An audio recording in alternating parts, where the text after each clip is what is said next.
வெங்காயம், தக்காளி, இஞ்சி, பூண்டுன்னு உரிக்கவோ நறுக்கவோ நேரம் இல்லை. ஆனால் சப்பாத்தி, பூரி, ப்ரெட்டு கூட சாப்பிட்ற மாதிரி சட்டுன்னு ஒரு சைட் டிஷ் வேணும்னா கண்டிப்பாக இதை ட்ரை பண்ணி பாருங்கள். அட்டகாசமாக இருக்கும். பூரி சப்பாத்திக்கு மட்டும் இல்லை, ப்ரெட்டு பன்னுக்கு கூட ரொம்பவே நல்லாயிருக்கும். செய்கிறது அதிகபட்சம் 5 நிமிஷத்துக்குள்ளே முடிச்சிடலாம். முதல்ல ஒரு 3 மீடியம் சைஸ் உருளைக்கிழங்க நல்லா கழுவிட்டு கொஞ்சம் பெரிய பீசஸாக நறுக்கி ஒரு குக்கரில் சேர்த்துக்கங்க. இப்போ இதில் ஒரு 1/4 ஸ்பூன் அளவுக்கு உப்பு சேர்த்துக்கங்க. கூடவே கொஞ்சமாக மஞ்சள் தூள். இப்போ குக்கரை மூடி போட்டு மீடியம் ஃப்ளேமில் வச்சு ஒரு 2 விசில் வேக வச்சு எடுத்துக்கங்க. குக்கர்லேருந்து ஸ்டீம் இறங்கினதுக்கப்புறமா கிழங்க நல்லா ஆற வச்சு தோலை உரித்து எடுத்து வச்சுக்கோங்க. இது அப்படியே இருக்கட்டும்.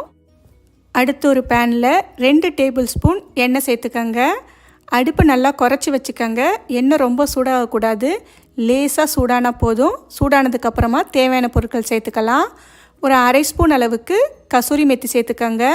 1 ஸ்பூன் அளவுக்கு தனி மிளகாய்த்தூள், இன்னும் 1 ஸ்பூன் அளவுக்கு கொத்தமல்லி தூள், அடுத்து ஒரு 1/4 ஸ்பூன் அளவுக்கு கரம் மசாலா தூள்.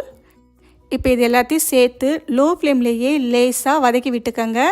எண்ணெய் ரொம்ப சூடாக இருந்துச்சுன்னா உங்களுக்கு சேர்த்த மசாலா பொருட்கள் சட்டுன்னு கருகிடும்.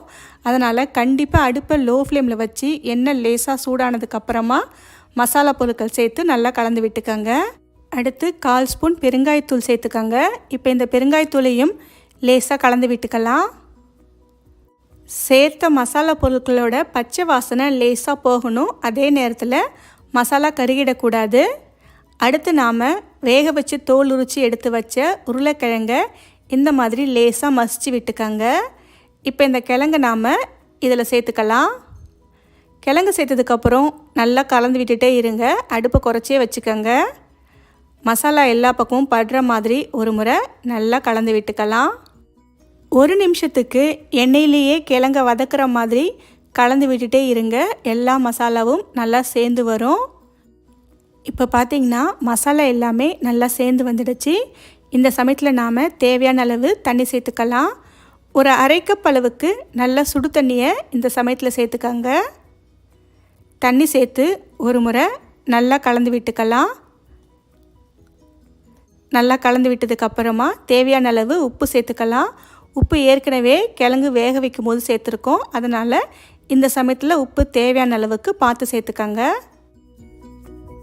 இப்போ இதை திரும்பவும் ஒரு முறை நல்லா கலந்து விட்டுக்கலாம். இப்போ இதை மூடி வச்சு ஒரு 2 நிமிஷத்துக்கு மீடியம் ஃப்ளேமில் நல்லா வேக விடுங்க. உருளைக்கிழங்கு மசாலா எல்லாமே சேர்ந்து இந்தளவுக்கு கெட்டியானதும் நாம் ஸ்டவ்வை ஆஃப் பண்ணிடலாம். கடைசியாக நறுக்கிய கொத்தமல்லியில் சேர்த்துக்கங்க.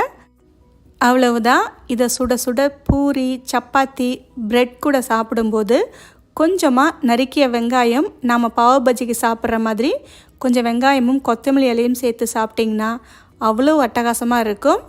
ஓகே ஃப்ரெண்ட்ஸ், இந்த ரெசிப்பியை உங்கள் வீட்டில் ஒரு முறை ட்ரை பண்ணி பார்த்துட்டு எப்படி இருக்குன்னு சொல்லுங்கள்.